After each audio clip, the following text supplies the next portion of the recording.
If you are losing muscle after menopause, simply eating more protein may not be enough. This is one of the most overlooked changes that can happen as women move through menopause and into the years that follow.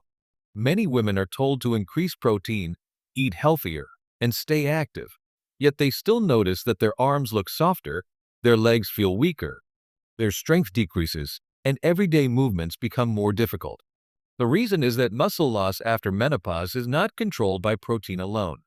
Your muscles also need the right signal to use that protein effectively, and one of the strongest signals you can give them is resistance training. During menopause, estrogen levels decline significantly. Estrogen has important effects on muscle tissue, recovery, bone health, and body composition. When estrogen decreases, the body can become more vulnerable to losing muscle mass, especially when combined with aging, reduced activity, inadequate nutrition, and a lack of resistance exercise. This does not mean muscle loss is inevitable. It means that maintaining muscle requires a more deliberate approach. There is a period of life when muscle preservation becomes especially important because losing muscle can affect far more than appearance. Muscle is closely connected to strength, balance, mobility, metabolism, physical independence, and the ability to handle everyday activities. Strong muscles help you climb stairs, carry groceries, get up from a chair, maintain balance, and respond to physical challenges. Protecting muscle after menopause is therefore not simply about looking toned. It is about maintaining function and strength as you age. Protein is still extremely important. Your muscles require amino acids from protein to repair and maintain tissue.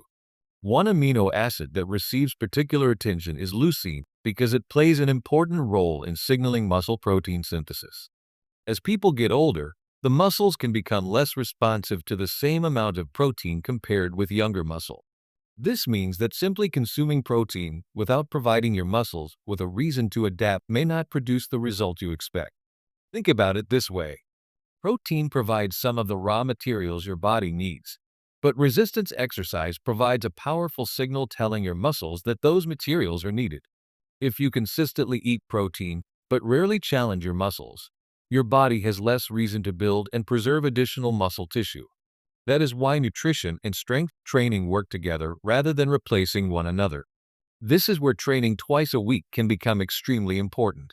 You do not necessarily need to spend hours in a gym every day to begin improving muscle strength. Consistent resistance training performed around 2 times per week can provide a meaningful stimulus, especially for someone who has not been training regularly.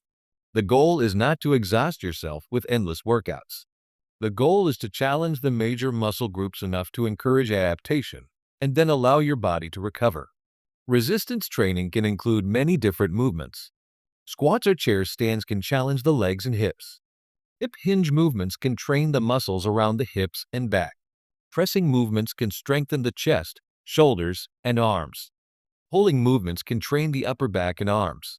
Exercises that require you to stabilize your body can also challenge the core and improve overall control. For someone starting after menopause, the most important thing is not choosing the most complicated exercise. The important thing is choosing movements that can be performed safely, consistently, and with gradually increasing resistance or difficulty. A simple routine performed regularly can be much more useful than an advanced routine that is performed occasionally.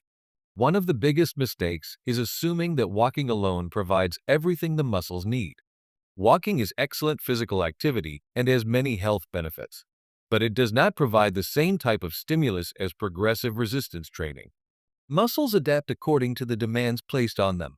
If the goal is to maintain or rebuild strength, the muscles need some form of resistance that becomes appropriately challenging over time.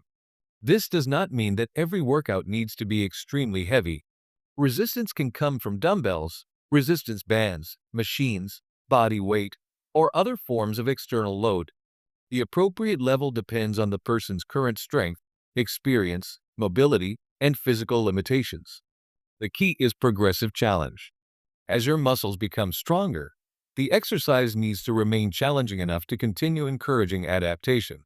Another important point is that muscle loss can happen gradually without being obvious at first. A person may notice that their weight has not changed significantly while their body composition has changed. Some of the weight may be coming from reduced muscle and increased fat. This can make the body feel different even when the number on the scale looks relatively stable. Muscle also plays an important role in physical capacity. When muscle strength decreases, simple activities can gradually require more effort. Getting up from a low chair may become harder. Carrying objects may become more difficult. Climbing stairs may feel more demanding. Balance may decline when strength and coordination are not maintained. These changes can happen slowly, which is why muscle preservation should begin before significant weakness develops. The good news is that the body can still respond to resistance training after menopause. Getting older does not mean that your muscles stop adapting. It means that the strategy may need to become more intentional. Regular resistance training combined with adequate protein and overall good nutrition can provide the body with both the materials and the stimulus needed to support muscle maintenance. The idea that women should simply eat more protein and wait for results misses an important part of the equation. Your muscles need a reason to use that protein. Resistance training creates that reason. When you train a muscle against resistance, you create a demand for repair and adaptation. Protein then supplies amino acids that support those processes. This is also why consistency matters more than occasional intense workouts. Training twice a week consistently can be more useful than doing a very difficult workout once every few weeks. Muscle adaptation is built through repeated exposure to an appropriate training stimulus followed by recovery.